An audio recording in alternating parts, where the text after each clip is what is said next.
কিন্তু প্রভু তার মহাপরাক্রম আমার জীবনে দেখতে দিয়েছে। আপনারা কখনো ভাববেন না আমার এই সুস্বাস্থ্য হয়েছে, আমি বড় ডাক্তারকে দেখিয়েছি, কোনোদিন না। আমি 100 টাকা ভিজিট দিয়ে ডাক্তারকে দেখাইনি। হালেলুয়া। ঠিক না, এখন আমি সরকারি হসপিটালে সুগারের ওষুধ খাই। আজকের উপবাসে, কোনো উপবাসে আমি জলও খাই না, ওষুধও খাই না। ডাক্তার বলে সুগার রুগী খালি পেটে থাকতেই না, বাবা দুটো বিস্কুট খেতে হবে। বিশ্বাসী হোক অবিশ্বাসী হোক, ডাক্তারের কথা অক্ষরে অক্ষরে পালন করে। তাহলে কি বলছে, আমার সেই প্রভু তিনি ছিলেন, আছেন, অনন্তকাল ধরে থাকবেন। আর তিনি আমাদের পরিত্রাতা, তিনি আমাদের মুক্তিদাতা। মানে এই নয়, কখনো ভাববেন না শুধু আপনাকে পাপ থেকে মুক্ত করবে, এটা কখনো ভাববেন না।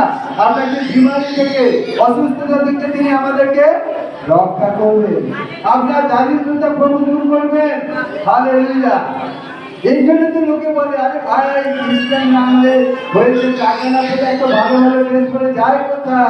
Hallelujah, hallelujah.